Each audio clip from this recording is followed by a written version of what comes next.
Seni görünce kalbim pırpır attı. Kaçmalı mı yoksa yaşamalı mı bu aşkı? Sen ne söylesen gelir çok tatlı. Sana vuruldu kalbim, geçmişi attı. Kalmamalı bence bu bir yaz aşkı. Bak yüreğimden dizeler taştı. Sana rastlamam en büyük şanstı.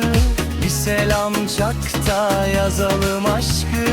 Baştan en baştan. Gül yüzüm gül sen yine bana bir. Gül ki güller açsın bu gönlüme. Ver bana sen ellerini bir kere.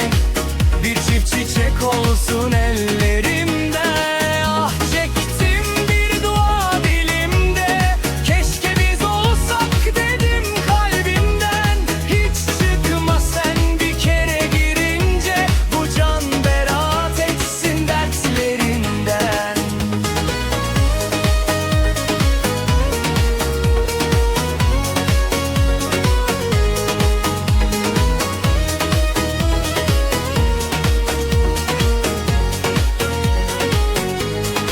Seni görünce kalbim pırpır attı. Kaçmalı mı yoksa yaşamalı mı bu aşkı? Sen ne söylesen gelir çok tatlı. Sana vuruldu kalbim, geçmişi attı.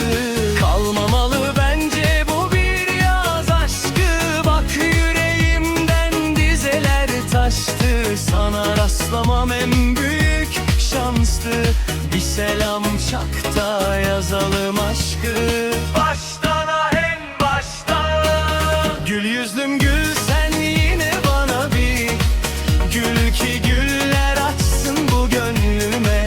Ver bana sen ellerini bir kere. Bir çift çiçek olsun ellerimde.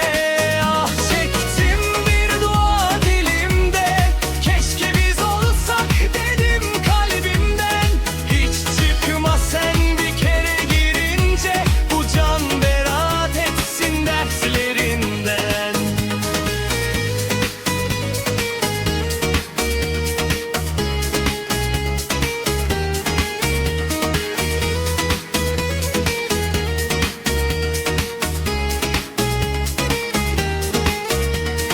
Baştan en baştan. Gül yüzlüm gül sen yine bana bir. Gül ki güller açsın bu gönlüme. Ver bana sen ellerini bir kere.